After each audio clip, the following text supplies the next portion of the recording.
Hello, I am delighted to let you know that my newest book, Shifts, 6 Proven Steps to Transform Your Mindset and Elevate Your Leadership, published by John Wiley, is on pre-order right now. Shifts contains 6 powerful steps that will help you master the process for transformation. It is established in our world. Most transformation efforts fail, both at the personal, organizational, and national levels. But I have experienced transformation many times in my life. I call them shifts. And I have the process down to 6 powerful steps. So order your copy of Shifts now. shift.samadeyemi.com. Thank you.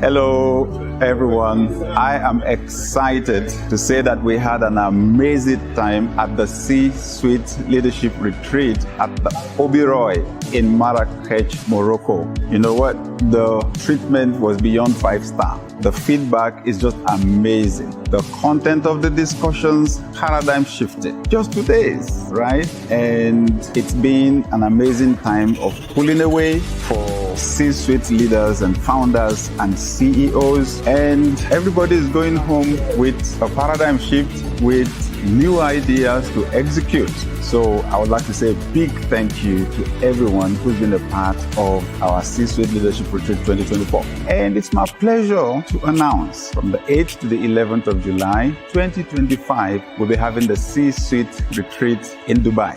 Everyone who attended this year is signing up to come next year. Some of the people who were not here are already signing up to be there. Our numbers must remain small. So my encouragement, sign up right away. Go on my Linktree and just find the link and sign up right away, because we are so sure that in a very short time, all the slots that we have will be taken. So I look forward to seeing you in Dubai in 2025 to your success.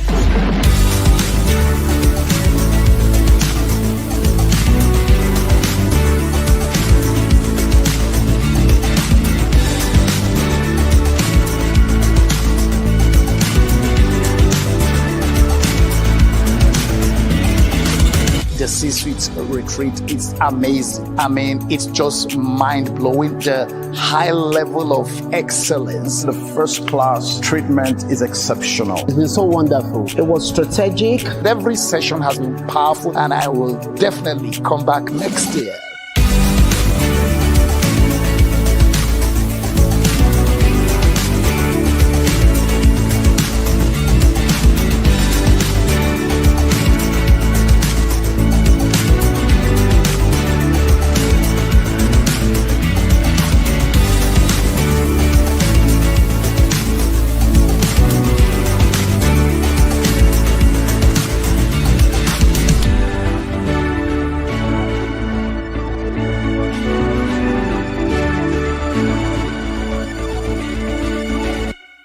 I joined the Circle group. While I was going through your message, I went through the 40 days reset program. Between then and now, I've seen a lot has changed. All because, some of your messages, some of your leadership words, encouragement on how we should follow procedures. Some of these things, the way you talk it, you make it seem as if it's not difficult. I went back to the 40-day reset. So in one of it, that if I start thinking about being a victim or anything, it's not going to help me and it's not going to help my employer as well. So every day when I'm driving to work, I play each of those things. And it has really helped me. Wow. Oh, it has helped me. Wow. I found out that the way I see myself has really, really changed. I immediately joined Circle and started the 40-day reset. It has been absolutely life-changing for me as far as a mindset shift that I didn't know I needed. It's a very wonderful mental reset. If you're just joining in here and you have not tried that, please just go and check it out. I can promise you will come back and testify. Hello, I am delighted to let you know that my newest book, Shifts, 6 Proven Steps to Transform Your Mindset and Elevate Your Leadership, published by John Wiley, is on pre-order right now. Shifts contains 6 powerful steps that will help you master the process for transformation.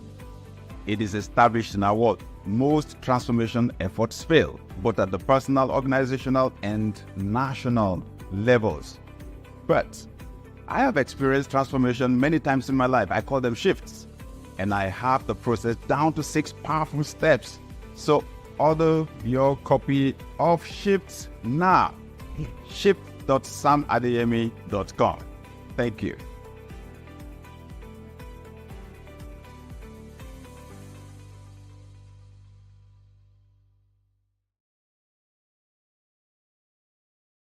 Hello, I am delighted to let you know that my newest book, Shifts, 6 Proven Steps to Transform Your Mindset and Elevate Your Leadership, published by John Wiley, is on pre-order right now. Shifts contains 6 powerful steps that will help you master the process for transformation. It is established in our world. Most transformation efforts fail, both at the personal, organizational, and national levels. But I have experienced transformation many times in my life. I call them shifts. And I have the process down to 6 powerful steps. So order your copy of Shifts now. shift.samadeyemi.com. Thank you.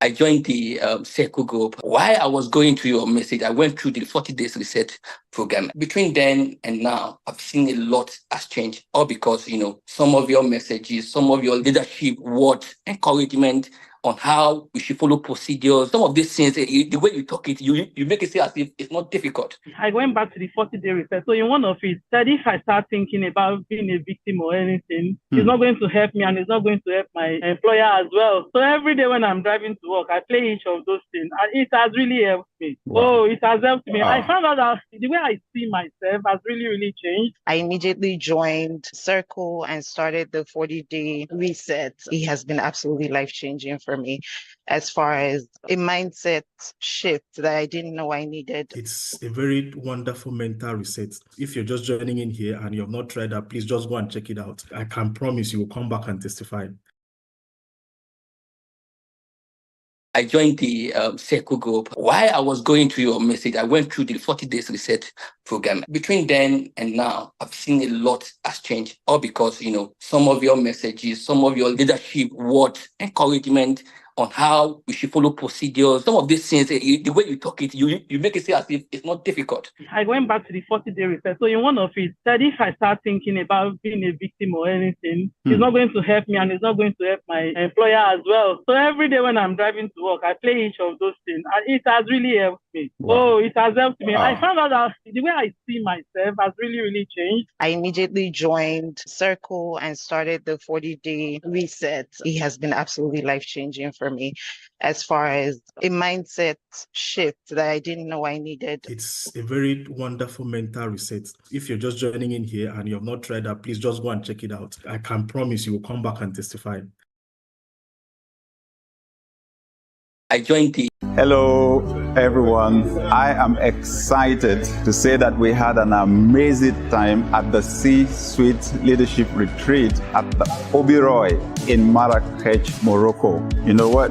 The treatment was beyond 5-star. The feedback is just amazing. The content of the discussions, paradigm shifted. Just 2 days, right? And it's been an amazing time of pulling away for C-suite leaders and founders and CEOs. And everybody is going home with a paradigm shift, with new ideas to execute. So I would like to say a big thank you to everyone who's been a part of our C-Suite Leadership Retreat 2024. And it's my pleasure to announce from the 8th to the 11th of July 2025, we'll be having the C-Suite Retreat in Dubai. Everyone who attended this year is signing up to come next year. Some of the people who were not here are already signing up to be there. Our numbers must remain small. So my encouragement, sign up right away. Go on my Linktree and just find the link and sign up right away, because we are so sure that in a very short time, all the slots that we have will be taken. So I look forward to seeing you in Dubai in 2025 to your success.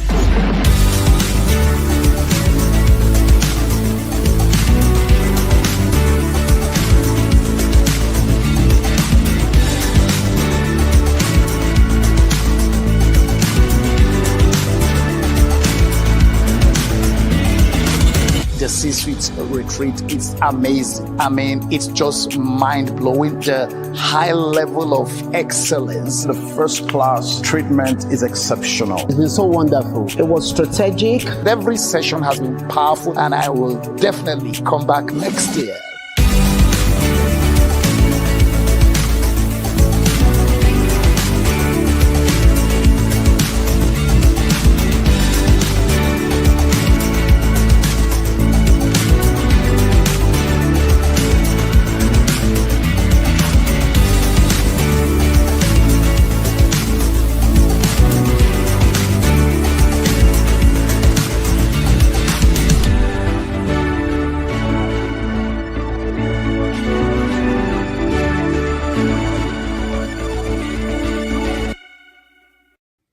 Their pastor.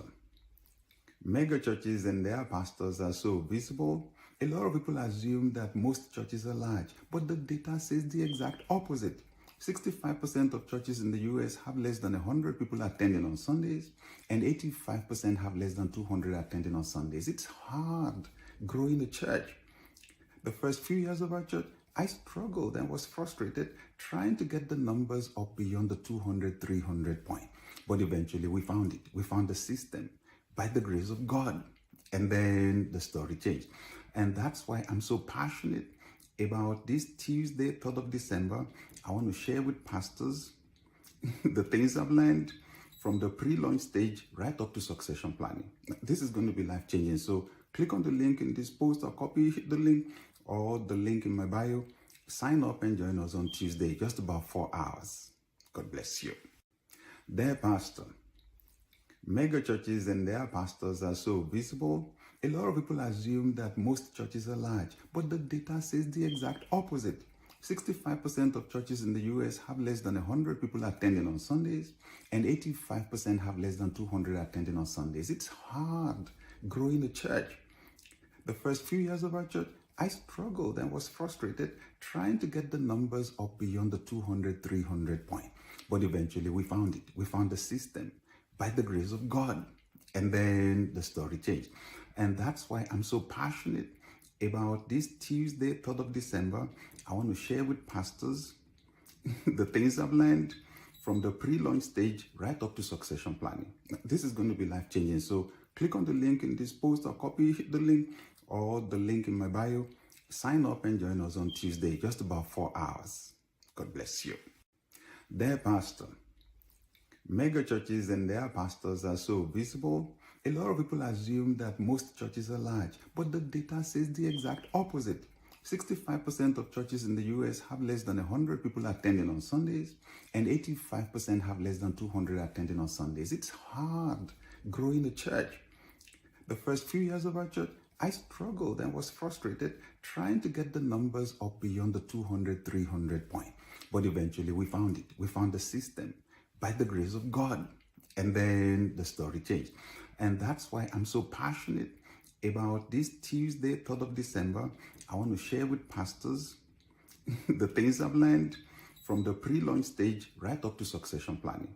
This is going to be life-changing. So click on the link in this post or copy the link or the link in my bio. Sign up and join us on Tuesday, just about 4 hours. God bless you.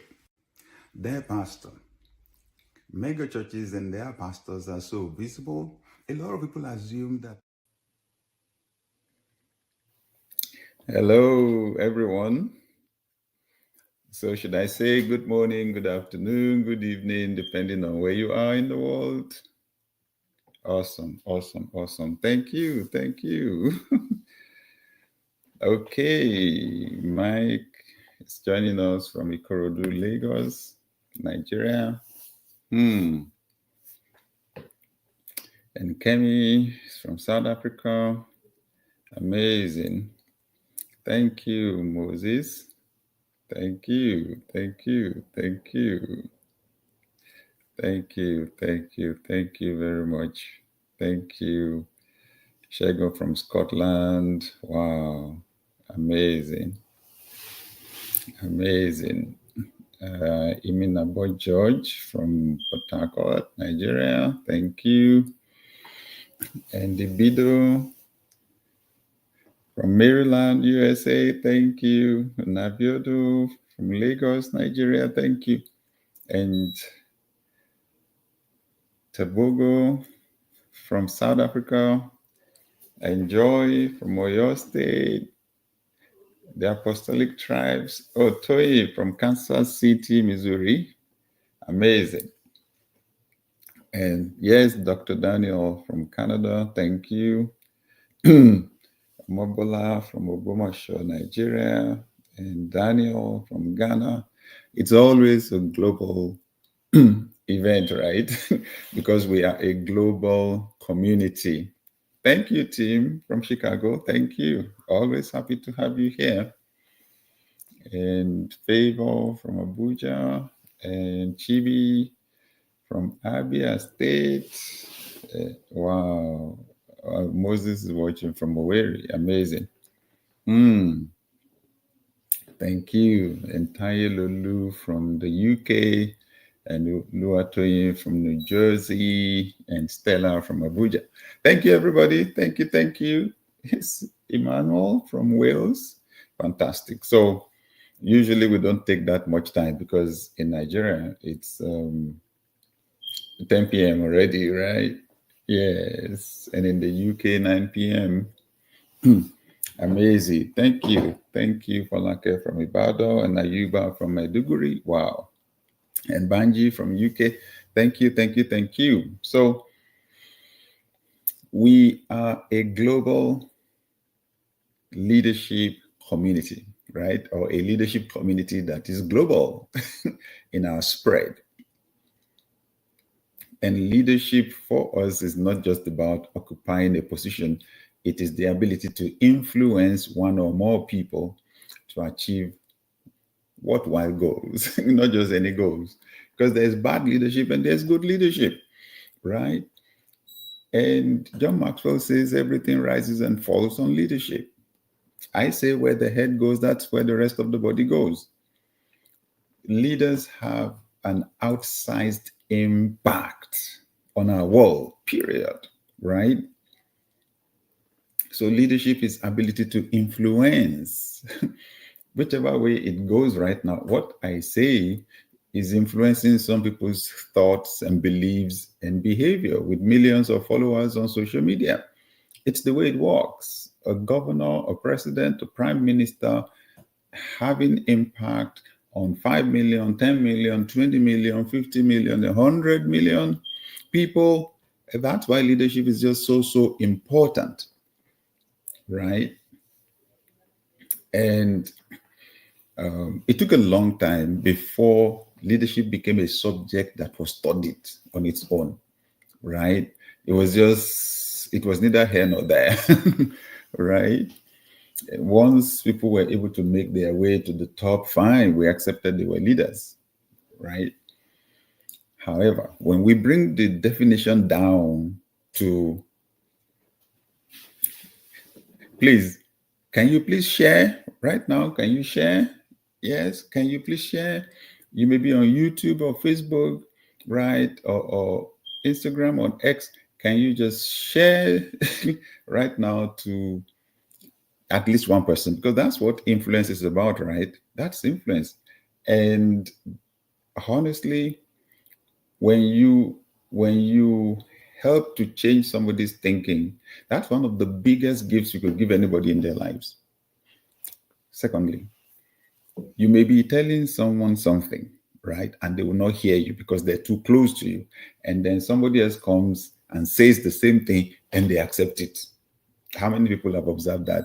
Oh, yes, I've seen that happen many times before.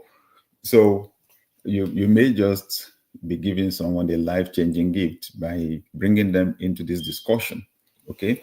So please kindly help to share and bring someone in, right? Okay, we'll make it as fast as we can. I'll just talk a little bit, right? And then I'll give room for us to discuss and you can ask questions and so on, okay? So this leadership thing, right? One of the signs that there's a problem is the fact that when people say leader or leadership, as a topic for discussion or something, that they sign out. That in itself is a sign that there's a problem. Yeah, that shirking of responsibility, that abandonment, that signing of ourselves out of the leadership space, honestly, that is a big problem. Because I've mentioned before that what really determines the progress of a group of people is what I call the average leadership quotient. Average leadership quotient. It's not just one person, one magical person. No, it is the leadership capacities of everybody. The average of it is what determines our rate of progress. You see it in sports clubs. It's better you have an all-stars club than for you to have one or two stars and every other person is mediocre.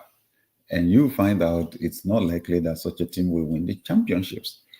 So it's the same thing in leadership. All of us need to develop our leadership skills. That's why I would come on social media platforms and be talking leadership. Right? It's not for the exclusive few. Come on. Every human being has leadership potential because leadership is about ability to influence. All of us are born with it. Some people develop theirs, some don't. Okay? A lot of people are unconscious. They develop their influence skills unconsciously. We've got to be intentional. Our world right now seems to be getting darker and darker. We need to shine our bright lights. All of us, we need to shine our bright lights to make our world better. All right. Thank you for joining us today. Okay. So last week we discussed about collaboration, right? Collaboration, because teamwork is powerful. Teamwork leverages the principle of synergy. Two people will produce more working together than the sum of what they will produce if they were working separately. And what they will produce will not be in arithmetic progression, right? If you add up what they're doing separately, then you can have arithmetic progression. But when they work together, it's geometric. It's geometric, it's multiplication, right? Thank you, Dr. Vivian. Yes, please share, bring someone else in to this discussion. And it's online, so the person could be in another country altogether. All right. So let's leverage the power of synergy. Teamwork matters. And one of the things that gives CEOs or C-level leaders or founders the greatest headache in this world is getting people to work together, building a team. Oh my God. Talk about headache. In fact, for some leaders, it's migraine. You have highly talented people, highly skilled people, highly capable people, people that achieve results, right, on your team. But then getting them to work together is a different ball game altogether. Right? Oh my God. You have to deal with differences. You've got to deal with differences. Especially differences in terms of personalities. So you have the brainy introvert, the logical person. Then you have the extrovert, right? you have the person that is powerful with intuition. And when the person says, I'm sensing something is going to go wrong, you say, why? And the person can't explain it. Yet it's that person that will likely save the whole team from disaster, right? People come from various backgrounds, varying backgrounds. That's creating problems. And then people are of different genders. That in itself is an issue, right? And then only God knows. When you talk about the background bit, some people have been through trauma. People have had different kinds of experiences with people. Some can trust people, some cannot trust people. All those things come into play. You have prejudices, you have biases, right? That we grew up with.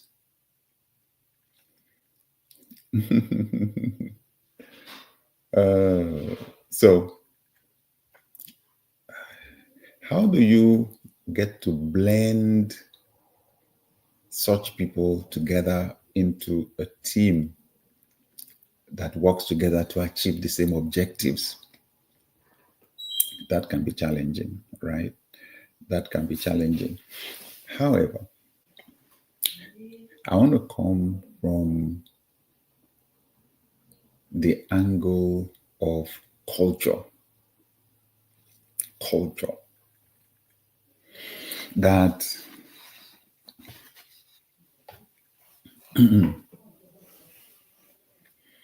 every leader has got to have culture in mind while trying to develop people, especially while trying to build a team. You have a vision. There are specific kinds of behaviors that will make the achievement of your vision possible. And there are behaviors within your team that will never allow that vision to be fulfilled. Some of us are working in such sensitive and specialized areas that without honesty, without integrity, that business cannot succeed, right? Or that organization cannot succeed. So it's important to lay that down. So in order to have the kind of culture, the way of life, the way we do things here, because we human beings are creatures of habits, right? So what habit is to the individual, that is what culture is to a group of people. Habit is second nature to you. It is the way you become accustomed to responding to specific situations, right? Same thing for the group. Now, what shapes behavior are values. What shapes behavior are values. The word value simply means the importance that you attach to certain standards and certain principles, certain ways of behaving, right? So the values, are shaped by your thinking, your beliefs. Your values are shaped by your beliefs. Your values are shaped by your beliefs. So, and then the values themselves now shape behavior, shape your behavior, shape other people's behavior. And then the collective behavior is what we call the culture. So the first thing is, as a leader, if you're going to work with a team, you've got to be clear about the kind of culture and values that will deliver the fulfillment of your vision. You need to be clear about that. Now, you can't be clear about that if the vision is not clear. Where are we going? Who are we becoming in the next 5 years, 10 years, in our industry, in our environment? Who are we becoming? Those need to be clear, right? To be number one in so and so line of business. It may be car rental, right? Or transportation, right? Road transportation or air transportation, or to be part of the top 5%, whatever it is who you want to become as an organization collectively. So it won't be difficult for you to define the values that will get you there. Let's say you are in the entertainment business, right? Let's say maybe your vision is to run a park like Walt Disney. Now, if somebody doesn't value recreation and fun, what's the person doing in your business? Right? Because that's what the business is all about, right? So, for people to effectively serve on your team, Their values need to align with that of your team or your organization, right? Yes. So,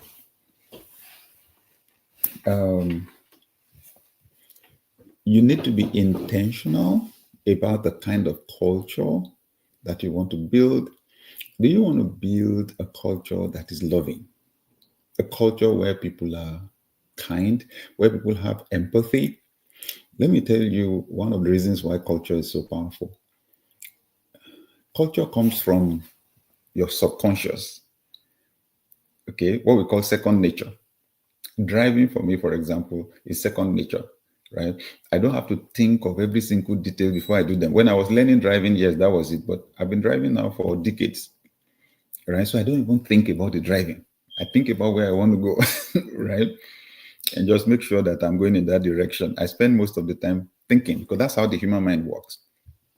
When you've done something repeatedly, the conscious part of your mind stops stressing over it, working. It just pushes it down to the subconscious so that it becomes auto driven, right? Puts it on autopilot so that your mind can be free to deal with fresh challenges. Fine.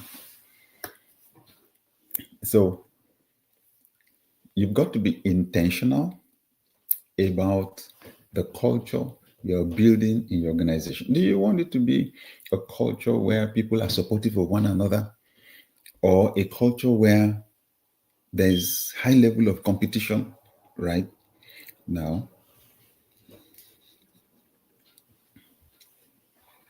Do you want one where there's a collaborative culture? Do you want one where there's a collaborative culture? Do you want one where there's teamwork, where people support one another, where people are vulnerable with one another? We discussed some of those things last week, right? So you can, the videos are there, on the various platforms, and you can watch them. And on our YouTube, Sam Adeyemi TV, that's our YouTube. So, but like I said today, the focus is on the culture part. Because culture is so powerful. Culture is so powerful. Ken Blanchard is said to have given us this line that culture is so powerful it will eat your strategy for lunch. The same way habits defeat New Year resolutions, right? When we cross over into a new year, many people will be making New Year resolutions. Within the first few weeks, many of those resolutions would have had accidents. You know why? Because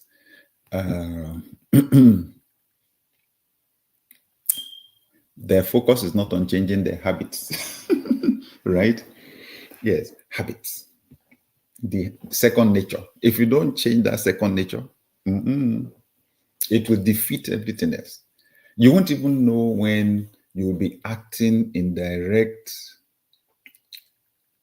conflict with the resolution that you made, with the decision that you made. Okay? So that's why the book Atomic Habits has sold over 10 million copies. Well, because many people realize that really is where the problem is. So I'm saying here for you, organizational leader, look at the culture, the prevailing culture of the organization. Is there trust amongst your team members? Is there a culture of gossip, for example? Is there a culture of collaboration? Is there a culture of love? Do people support one another? Are people kind to one another? Is there a culture of domination by the people at the top? Right? Now, if you really want to diagnose the culture very well, please look at the external culture. The external culture, because it has the tendency to seep into your organization. Actually, not seep, pour into your organization, because your organizational members are cultural migrants. I call them cultural migrants. They go from your organization, even if you are trying to create a unique culture, they go from your organization to the external organization and come back practically every day. So you've got to be really intentional about the culture you want to build. Okay, you've got to really be intentional. So I've built organizations, some of our organizations, for example, in Africa, when one of our core values, for example, is excellence, I'm conscious of the fact that that's not the prevailing culture in the environment, right? So our organizational members are cultural migrants. So what are you going to do? And then you have to remove all the stops when it comes to shaping people's mindsets and their values and ultimately their behavior, right? Good. So I address some of these issues in my new book, Shifts. Yep. Because the methodology in the book, the 6 steps methodology, is about how I changed my own thinking and my own behavior in order to be able to experience transformation. See, the truth is most transformation efforts fail in our world. That's the truth. Most transformation efforts fail at the individual level. Many unfulfilled goals, unrealized dreams. Organizational level, same result, right? Organizational level, same result. National level, same result. Why is change not happening as fast as we expect it to happen? Because the change is not deep enough. The change is not deep enough. So I was looking for how to change my life, right? How to change from the inside out, from the foundation up. And I came by this 6 steps model many years ago. And I began to practice and practice and practice and practice, right? So the 6 steps from the acronym SHIFTS. C, here, insight, formulate, transform, and succeed. Seeing, hearing, insight, formulate, transform, succeed. There is a powerful principle that undergirds the 6 steps process. Whatever you see and hear consistently over time will enter your heart and put your life on autopilot. It's amazing. So did you hear the news? Did you hear the news a few days back that Australia passed a bill? Thank you, Bido. Right? Australia passed a bill banning social media for their citizens that are under 16. Did you read it? Why? A whole nation bans social media for their citizens under the age of 16. Because there's a big problem. They've seen a big problem, right? But I'll tell you, it's not as complex as it seems. It's about what you see and hear. They want to limit what their young citizens are seeing and hearing. Period. They have a vision as a nation. They realize what their young citizens are seeing and hearing will not produce the kind of citizens that will build the Australia of their dream. Period.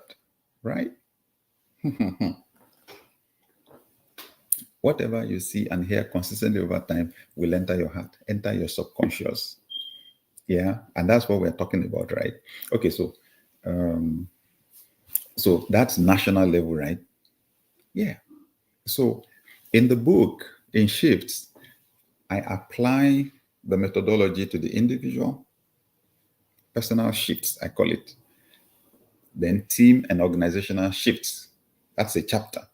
Then you have global shifts, where I discuss how to apply the same principle to nations. And that's why what Australia did got my attention. Of course, there's a lot of argument on whether it will be effective or not. Can you really block these young people, right? Some of the young people they are vowing that they will find a way to circumvent the barriers erected by that will be erected by the owners of the platforms, right? Social media platforms. However, the lesson is still there that the whole nation is responding to it, to the threat. When you understand this principle, you'll never approach the media casually again. You'll never approach the entertainment industry casually again, right? You'll never approach the school system casually again. Okay, so let me come back to organization and I'll stop talking for today. It's just to stir your mind, right?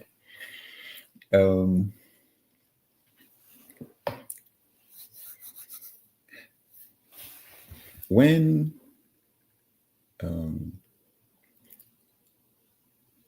Pastor Nikki and I, my dear wife, visited Dubai for the first time together on vacation.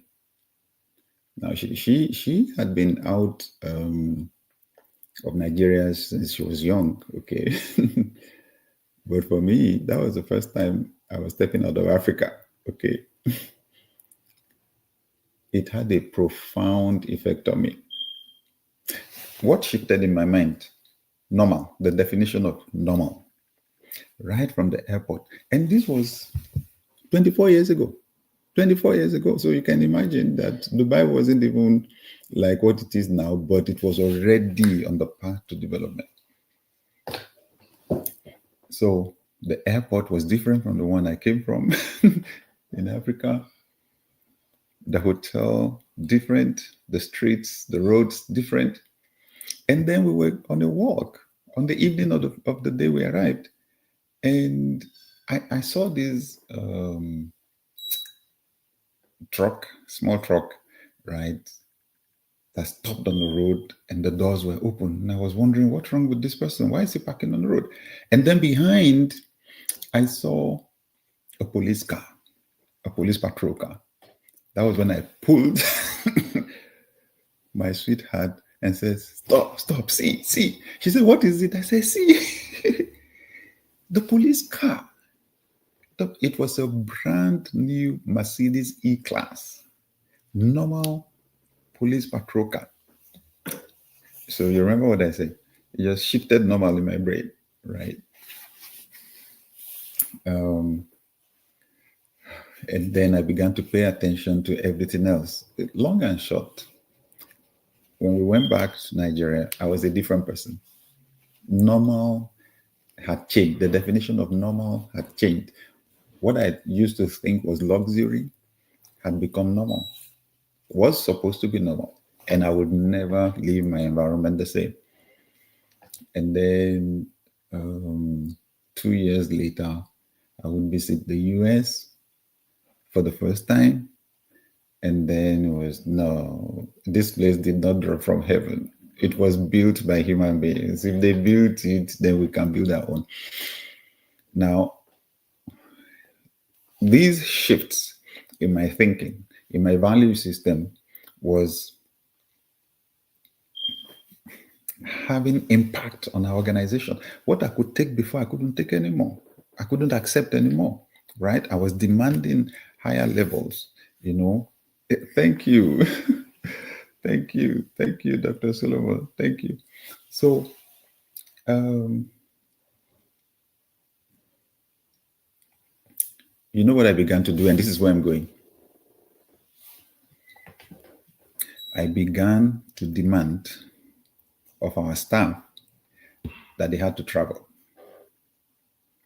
One, that they had to go on vacation, and that they had to travel out of Africa. First out of Nigeria, and then out of Africa. The experience that I had was difficult to describe. Even though, yes, I stepped up my training and all that, the immersive experience, right, of having all your senses attacked by something new, I wanted that for them. So I remember one of our managers, one of our senior people went to South Africa for the first time with his wife. He said that he went out on the street with his wife, looked around, at the infrastructure, and tears were just dropping from his face.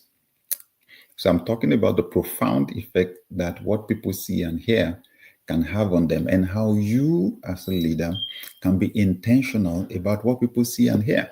Those are the things I have in the book, right? You can be intentional about what people see and hear.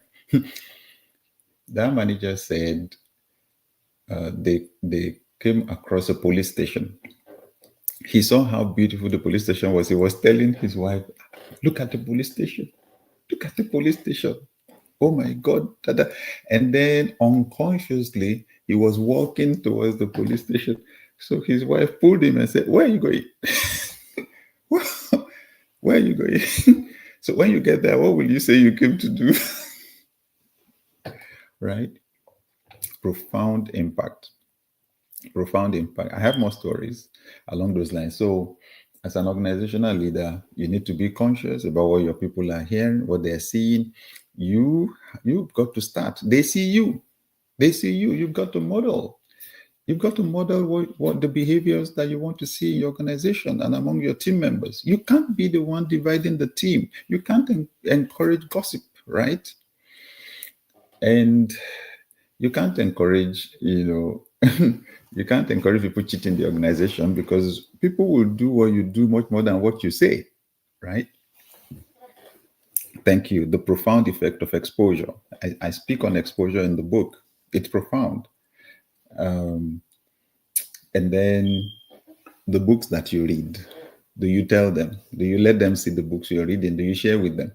The things you're getting from the books you're reading, the courses you're attending, are you sharing those things, with your people? And then the training. The training is important. And then the environment, in the office. Are you intentional about what they see every day, day in, day out? You've got to shape those things intentionally. Okay, good. So anything you want to change in your organization, please start from the dimension, from the perspective of culture. You will diagnose problems more easily if you come at it from culture. So when I build for the organizations that we built in Africa, I'm conscious of the fact that most people have gone through deprivation, right? Most people have experienced scarcity in their lives, and many people don't realize how that unconsciously makes us to think that life is a zero-sum game. In other words, there's a finite amount. Thank you. Thank you, Bidon. Thank you, Samuel. Thank you, Blessing. Right? So at an unconscious level, the average person that grew up in deprivation, thinks of resources in terms of a zero-sum game. So there's a finite amount of money, there's a finite amount of opportunities, and so on. So I grew up with an adage. My culture has an adage. If somebody doesn't fail, another person cannot succeed. What a dangerous belief. What a dangerous belief, right? So it makes people very competitive. It makes people threatened. So when it comes to empowering others, people are not willing to empower others, So I don't want the person to get ahead. You need, thank you, Pamela. Lack has a way of messing with one's mind. Absolutely. I usually say this, that when poverty is still about lack of resources, lack of money, that's still a fairly good level. When poverty begins to shift and to shape a person's values, that's where the real problem is, because it warps the way the person sees the world and interprets the world, right? So in my book Shifts, I actually discuss practically how to apply the Shifts principles to transform your mind, transform your team members. And I even discuss how to do it at the national level. Each chapter, this is the way each chapter is structured. You have the lesson, then you have the application and the story or stories, and then you have exercises, then you have stumbling blocks to the application of the principle, then you have the key takeaways of the chapter. It's amazing. Okay. So yes.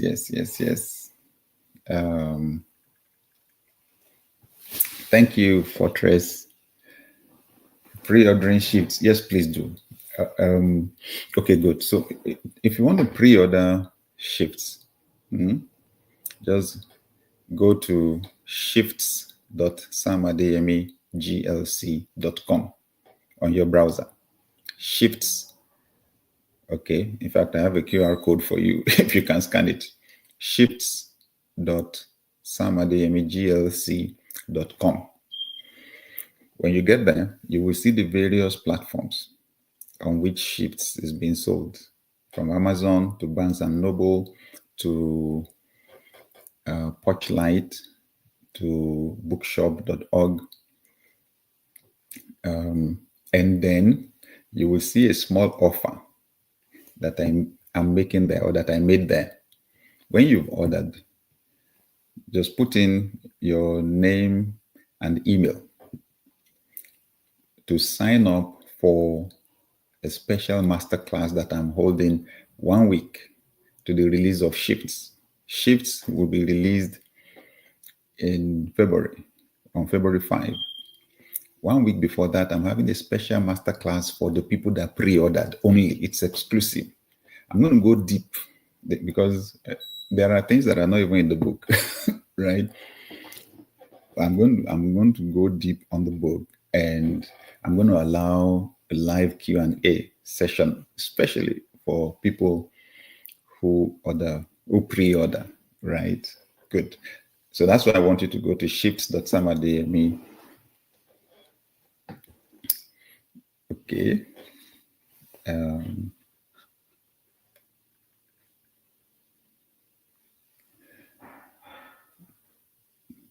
It's shifts.samadeyemi.com. Forgive me. Shifts.samadeyemi.com. Shifts.samadeyemi.com. Shifts, it's powerful. It's been published by John Wiley and Sons, one of the topmost publishers in academic publishing in the world. And one of the platforms selling it is Target. Walmart is also selling it, right? So it's going to be huge. And I should mention also that on Saturday, the 8th of February, Saturday, the 8th of February, we're having the Shift Conference, the Shift Conference Lagos, in Lagos, Nigeria. It's going to be really a powerful gathering of leaders there. So please watch out. We'll be starting registration shortly for that conference, but you can be on the wait list. So we're going to give opportunity to those on the wait list first to register before we make it public. So you can actually go on the wait list. Just go on my link tree, okay? linktr.ee/Sam Adeyemi. It's rolling on the screen. Okay.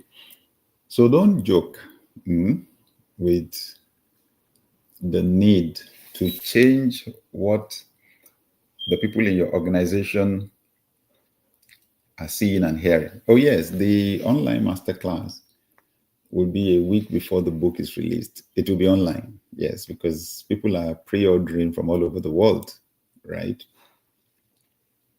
People are pre-ordering from all over the world.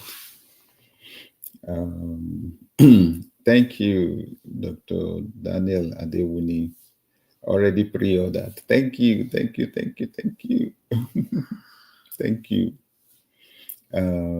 Will the form to fill be available on Amazon? No. That's the limitation there. Some people are ordering direct from Amazon, Barnes and Noble, and that's fine. The only thing is they won't have, even if you order on Amazon, we encourage you to come back to shifts.samadeyemi.com and fill the form there. Right, good. You would still qualify to be a part of the live masterclass. It's just for anybody who pre-orders. Okay, good.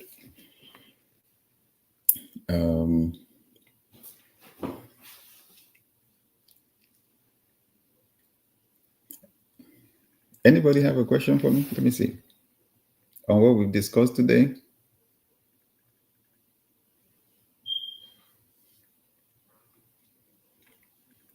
Good. Yes, I see you, Pastor Sheye. Thanks for insight always. Exposure to a good culture is good in shaping values. This was my experience when I visited Singapore for the first time. Thank you. Thank you. Right.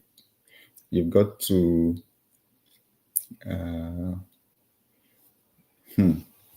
be intentional about what people see and hear consistently over time. So it's not just seeing and hearing, but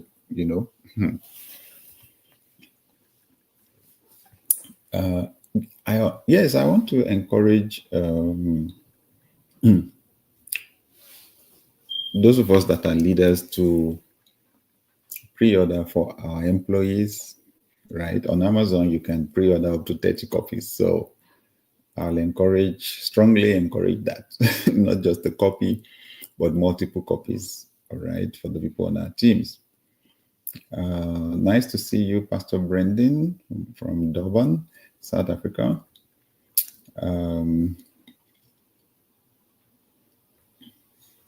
Fantastic. You love to get the hard copies for all the workers in your office at Owerri, okay?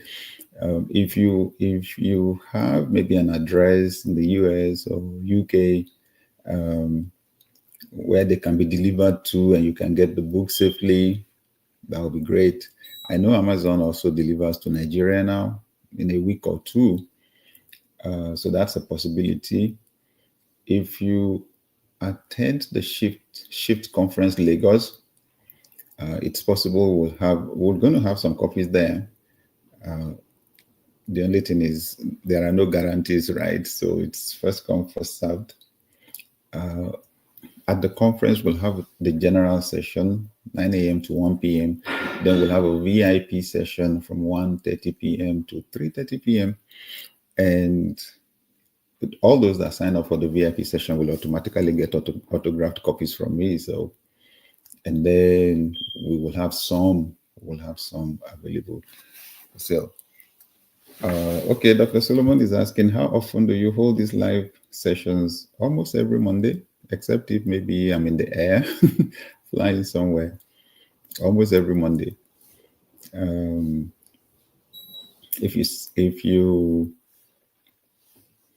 If you sign up for anything, any of our offers, anything at all, and we have you on our mailing list, then we always send an email out. We always send an email out to inform everyone, usually on a Monday when we're sure that it's holding. Will the Shift conference be hosted online also? Possibly. Well, I'm discussing that with our team on how to give people access from all over the world. But it's going to be a big one in Lagos. Good. So, okay, Abe Favor says you'd like to be at the Shift Conference Lagos. So please go on put your name down on the wait list. Okay. On X, on Instagram, on LinkedIn, on my profile, I always have my link tree there. If you click on it, then you will see the Shift Conference Lagos and all the other things we're doing, and you can sign up for anything, right? Yes. Etemore is asking for the link for the pre-order. It is shifts.samadeyemi.com. Shifts.samadeyemi.com. Please also help to bring it to somebody's attention. Good. So, any question on what we discussed today? Shifting the mindset of people on your team, the pain that leaders experience with team members sometimes. I led a team once where the team broke up into factions. That's how serious it was. The contentions in the team were so strong. The team broke up into factions. And some people on the team had issues even with me, the leader. But eventually I took on those issues, called the meeting, took on the issues, and resolved the issues. Does the pre-order guarantee an access to the VIP class at the conference? Oh, no. The VIP class is a small number of people and it is premium. So It's a separate registration altogether. Pastor Brandon is asking, what is on your heart for leaders as we step into a brand new year in 2025? Up your game. Up your game. That's my up your leadership game. See, where a lot more disruptions are going to happen in 2025. We're just in that kind of a season where it is predictable that there'll be disruptions. You know, this is the kind of a season when you don't even know where war is going to start next month, you know, that kind of a thing.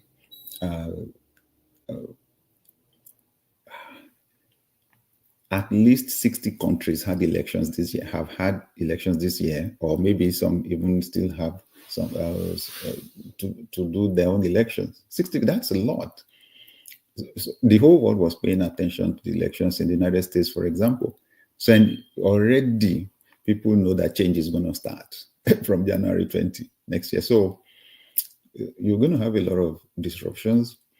My encouragement to leaders is rapid change is why we need leaders. When the scenario is normal, we need managers or operational leaders. But when you have rapidly changing scenarios, you need strategic leaders. Strategic leaders. And that's our forte here. That's what we discuss in our community, strategic leadership. Pay attention to your own strengths. Pay attention to what makes you unique. Pay attention to those areas where you're a specialist. Okay? Pay attention to what makes you unique, what they can't get anywhere else that they can get from you, because that is what gives you leverage, and that is what is scalable for you. And then focus on leadership development. Focus on leadership development. Focus on leadership development. What you're doing is not strategic, or what you're doing is not sustainable if it's only you that is doing it. If it can't be done except you're there, it's not sustainable. It's not sustainable. Whatever it is you're doing needs to be teachable. It has to be something that can be taught other people, right? Good. So cut away the things that, that's what I'm doing, right? Yeah, the things that cannot be done except you're there. Cut them away. They're not sustainable in the long run, and they're not scalable, right? Focus on the things, you know, that you have been able to do with unusual results, right? Define them, define the steps to them, and start your own training.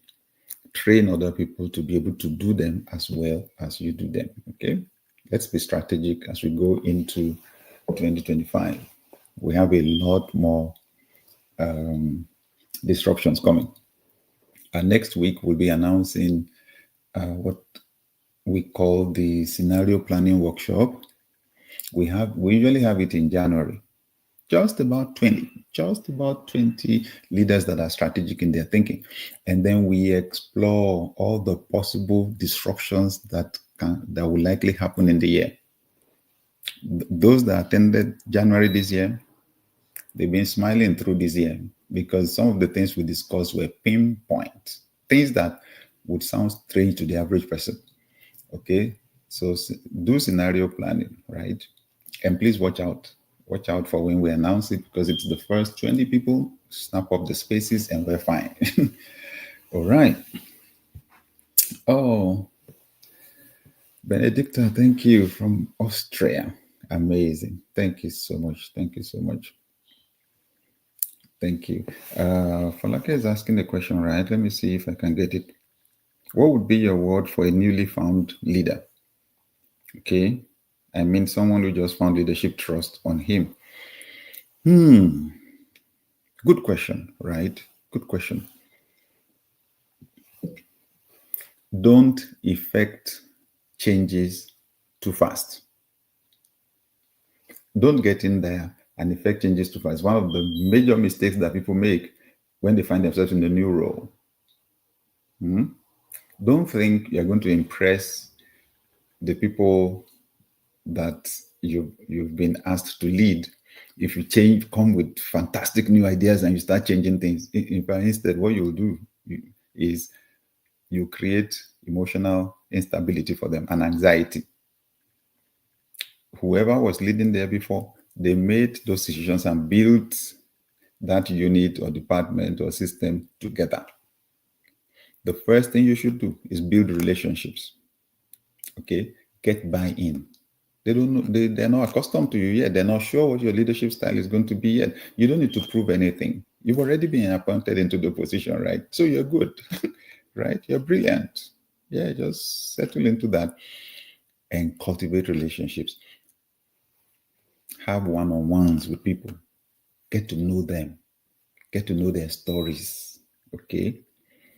Get to know their stories. Get to know their strengths and their weaknesses, okay? Get buy-in. They need to like you first. People, it's the law of buy-in, right? People buy into a leader before they buy into the leader's vision. There is no leadership outside of relationships, outside of the dynamics between two people, okay? All right. So build relationships first, then begin the changes gradually. And to do the changes, you need to sell the changes, right? Sell the vision. Okay. In fact, the more you listen to people, the more you then understand the real problems. Right. The more you understand the problems. And then you're able to solve them together. Buy-in first, build relationships. Thank you, Bido. That's so good. Up your game. Hint, this will make a great book. Thank you. Yes, I need to prepare for my next books. Daniel says, the disruption sounds scary, but it's just an uncomfortable truth. Thank you.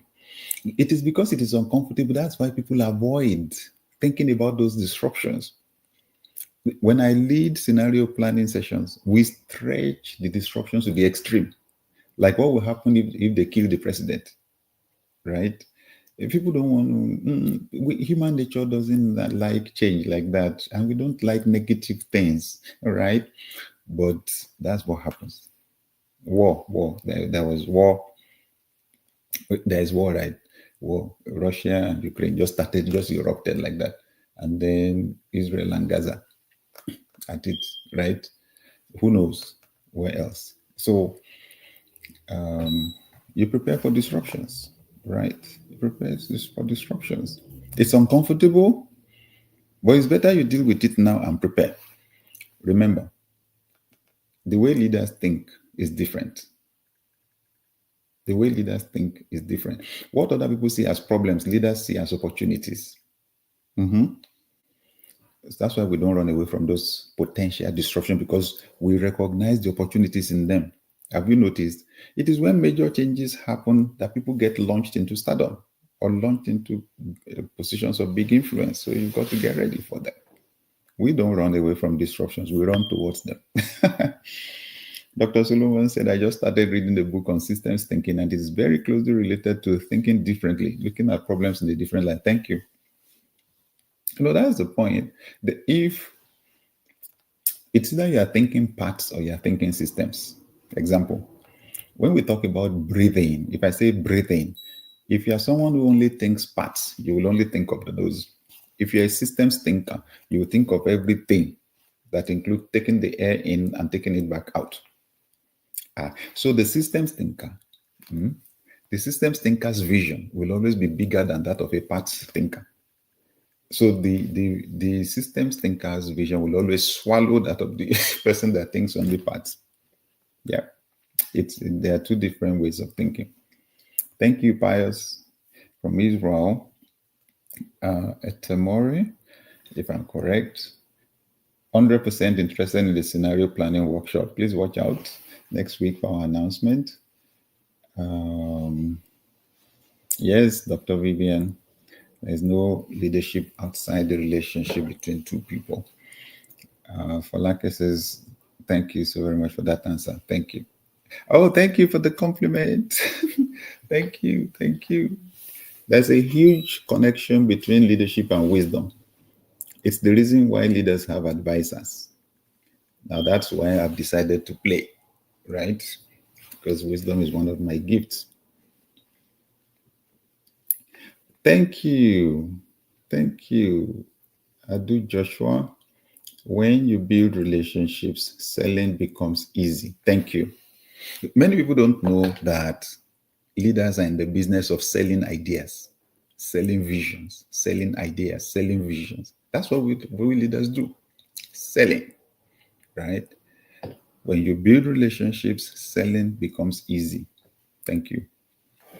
If somebody doesn't like you, you won't make sense to them. There's nothing you're going to say that will make sense to them. They will just not accept your ideas, right?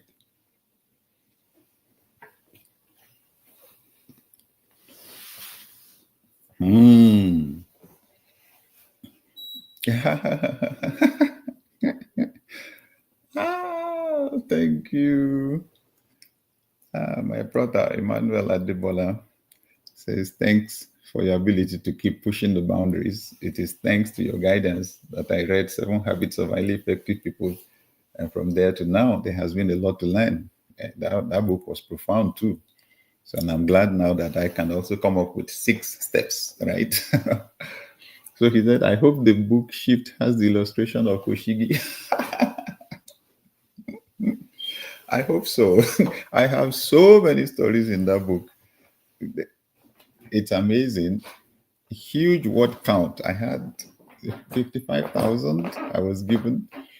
And I thought it was a struggle to make up that number, but eventually I found out that I had surpassed the word count. So they had to take some of the stuff out. There will always be another book. So I hope it's there. Thank you, Adeyinka. Just a few more minutes and we'll be done for today.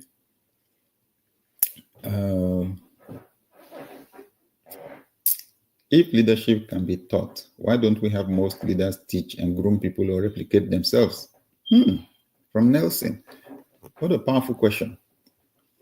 What a powerful question. Why don't most leaders do it? Why don't they teach other people to lead? Why don't they mentor or coach other people? I would say several reasons. But the first is insecurity. The most prominent of them is insecurity. It's what I spoke about earlier on, that if you experience deprivation, you tend to have this scarcity mentality, scarcity mindset, so the feeling is like there is scarcity of opportunities.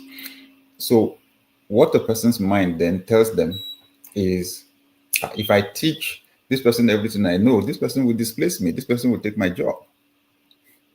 What they don't realize is this person will take the job you're doing now and free you to go higher. That's how it works.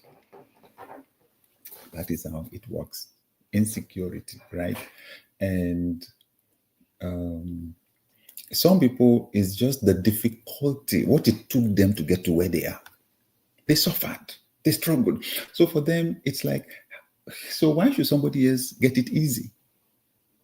So they make it difficult for somebody else so that you will appreciate the value of what you are getting. But life is not like that. Life is not like that. I pity leaders that refuse to empower the people under them. They regret it later. They will just find themselves lonely. It's like family, right? It's like family. If I did not invest time with my children, if I prioritize my work over them, if I did not go for their school events, parents teachers association things, and so on, I if I did not, then when I'm old, if they're emotionally detached from me and they don't care, it will just be a natural result or fallout, right? Yeah. When our kids were in school in primary, especially, some people would say, they were surprised that I was driving my children to school. And I said, what else was I supposed to do? I should carry my big manism into taking my child to school.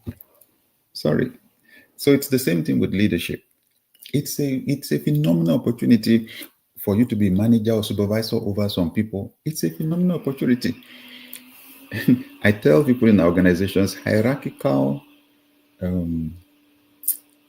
order in an organization is not destiny order. I'll say that again. Hierarchical order is not destiny order. The fact that you are the manager over me today does not mean you'll be manager over me forever. In 10 years, things can change rapidly. 20 years, things can change rapidly. And if you've not made investments, why should you expect any reasonable harvest, right? So insecurity, fear, usually that's the biggest deal, okay? But secondly, I would say because people have not been taught. So a lot of people in leadership positions have not read books on leadership. They've not attended courses on leadership. They take it for granted, especially if they're good at making money for the organization or getting results. Yet, things can change rapidly within a few years, right? So I love the fact that we are able to discuss leadership now, okay? Dr. Solomon has ordered shift. Thank you.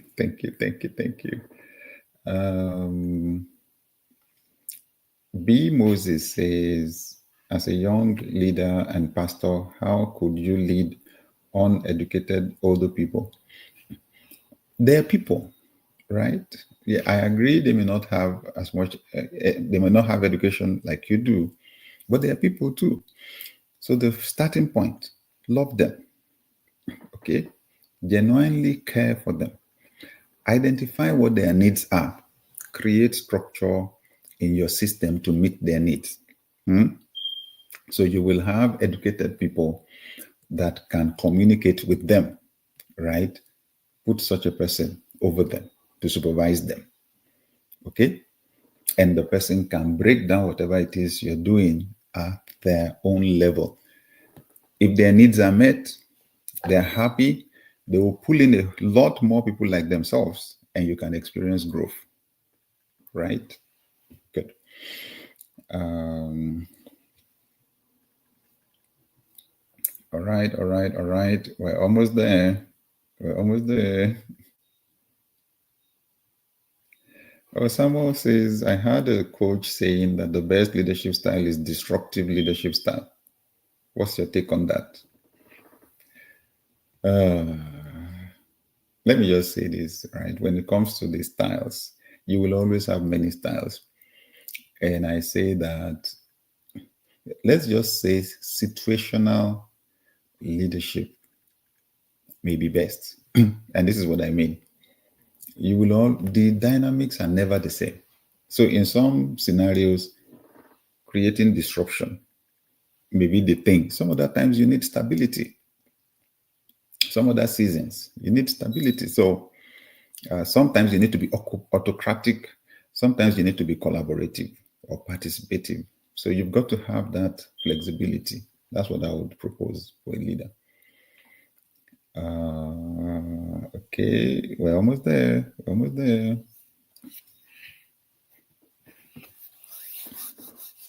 Finally, from Emmanuel, good evening.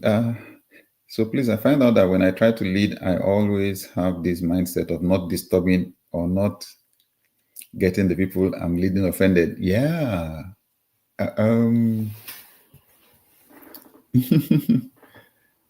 You know, that's how most people also think about selling anything. So, oh, thank you, Sheyi. Thank you.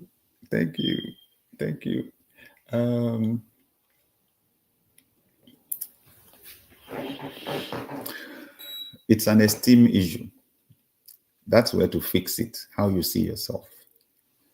So you're seeing yourself as disturbing people when you want to influence them. So I say this, if you sell food, but you don't want to disturb people, you will have to heat your food yourself. However, the problem is that you are seeing yourself as disturbing people. You need to change that narrative in your own mind. You're not disturbing anybody. You are helping to solve their problems. I promise you that. You are helping to solve their problems. If you sell food, You are helping to solve somebody's hunger problem. You say, but I want to sell to someone. The person says, no, they don't need it. Exactly, because they don't need it. Move to somebody else until you find the person that desperately needs what you're offering and that is even willing to pay for it. There are people like that. Okay, so don't interpret anybody's no personally and use that to run down your self-esteem. No. So it's the same thing with this leadership thing. We want to improve people's lives. That's why we lead. We want to bring improvement to people's lives. Leadership is taking someone from point A to point B, period. I went on radio 30 years ago, started a church also almost 30 years ago. I started a leadership school 22 years ago. Why was I doing all that? I've written many books. I've made hundreds, if not thousands of presentations. Why? To improve people's lives. And it's when I get the stories, when I hear the stories, then I know that it was worth the while. Because I've seen many people's lives change radically. That's what this leadership thing is about. Disturb them for their own sake. Disturb them for their own sake. Okay? Disturb them. Many people's lives will remain stagnant if we don't provide direction for them. People want direction. That's why they take election seriously. That's why they take leadership seriously. People want direction for their lives. Step forward and be the one. So I'm a problem solver, right? So as a leader, I'm here to help people to make progress with their lives, to improve their lives. So I should never be shy about it. That's why I carry it on my head. That's why I'm on multiple platforms right now, right? As you can see, we're on YouTube, we're on Facebook, we're on LinkedIn, we're on Instagram, we're on X. That's why I'm shouting. I want to see people's lives change, and collectively, I want to see our world improve. That's what leaders do. Never be shy about that. All right. Thank you, everybody. It's been an exciting one today. Brilliant contributions and questions.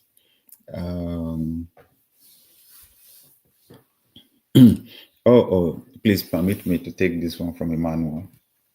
I also noticed that even when I do not get designated results from the task, I still try to not get the people I'm leading angry. And today it resulted in someone telling me I don't know how to lead and I should be rigid. Okay, so fine. This thing of not wanting to offend people, as you can see, it has now offended somebody, right? They're asking for firmness. They're asking for you to set standards, and that when those standards are violated, that you should respond. Not that you should lose control completely. Lovingly correct people, okay? Make the expectations clear, okay? If you set the bar too low, people will behave anyhow in your team. Raise the standards. It's either you are in or you're out. You'll be amazed. People will respond to it. I wish you all the best, okay? So everyone, remember, pre-order your copy of Shifts, 6 Steps to Transform Your Mindset and Elevate Your Leadership. The book is on pre-order right now, and from the 5th of February, it will begin to arrive in people's homes, and it's selling worldwide because it's been published by one of the biggest publishers in the world, John Wiley & Sons. Thank you so much, and please don't order for yourself alone. Order for your employees and your team members. I have a meeting where the numbers are smaller every month, and it's with a group that we call the Inner Circle. I have an Inner Circle. So when you go on my link tree, it's one of the things you will see there, the Inner Circle. When you join, I recorded 40 videos. We call it the 40-day leadership reset program. Yes, just to reset your mind for leadership. Starting, that's free. Then I have courses that we created: procrastination, how to fulfill your dream, how to increase your income. We created those courses some years back. We stopped selling them, but they are free. Some of them are there free for members of our Inner Circle. And then, like I said, we meet every week and I discuss some deep things on leadership, and they'll be able to ask me deep questions too. And all the previous ones that we've done are there on the platform. So the moment you join, you have access to all of those ones. Sometimes I interview one of my rich friends. I put those interviews there available for people on the team. And then when people in the inner circle want to attend any of our events, paid events, they get automatic discounts. So I'll ask you to check on my link tree and see if you're keen on it. Some people say, I want a little bit more than that. I want more than that. Mhm. So I spend most of my time now coaching and advising leaders in government, founders, and C-level leaders in organizations. And if you want to find out about that, just send us an email. Send me an email, info@samadeyemiglc.com. info@samadeyemiglc.com. And what we'll do is we'll book a discovery call, just about 15 minutes or so. We'll discuss what your needs are and see whether we fit one another and we can take the discussion forward. Thank you, everyone, for joining us today. Hopefully, let me see, where will I be? Monday of next week. I wish you all the best. Please watch out on our social media platforms. And if you're on our mailing list, in your email next Monday morning, and we'll let you know how and well we're going to do it.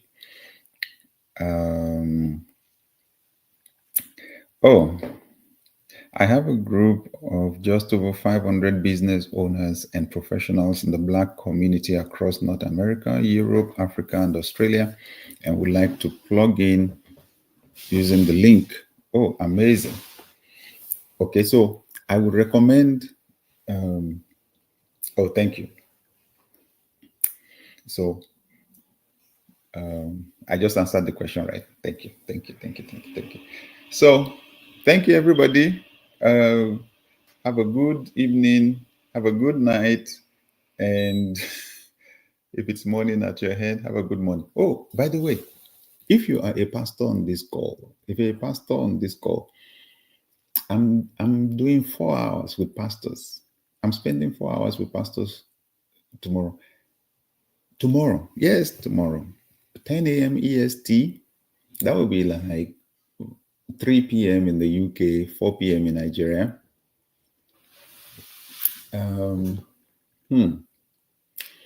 It's on church growth, right? Church growth and ministry growth, and it's going to be profound.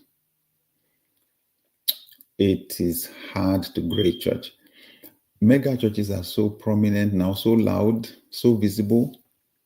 A lot of people think most churches are big and they're making a lot of money. Nothing could be further from that. The data is there. 65% of churches in the US have less than 100 people attending on Sunday. You increase the number to 200, it's 85% of churches. And it's been like that for the last 25 years. It's hard. So our church Daystar was stuck there also around that 200, 300 points. The first few years, I was desperate, frustrated, but eventually I found it. I found a system. I found a Bible-based system for building a church. It's amazing. Plus, I then added my leadership training to it, and it's amazing. I'll be sharing all that from the pre-launch stage of a church right to succession planning. It's amazing. Church finance, how to attract a crowd. It's exciting. Just 4 hours tomorrow.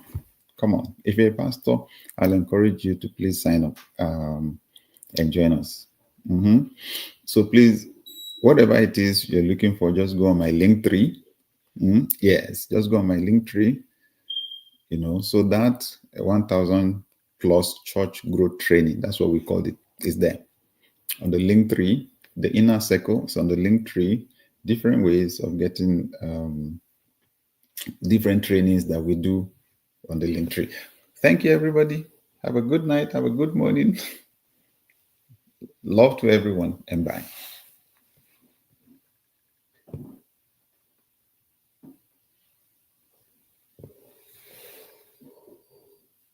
Hello, I am delighted to let you know that my newest book, Shifts, 6 Proven Steps to Transform Your Mindset and Elevate Your Leadership, published by John Wiley, is on pre-order right now. Shifts contains 6 powerful steps that will help you master the process for transformation. It is established in our world. Most transformation efforts fail, both at the personal, organizational, and national levels. But I have experienced transformation many times in my life. I call them shifts.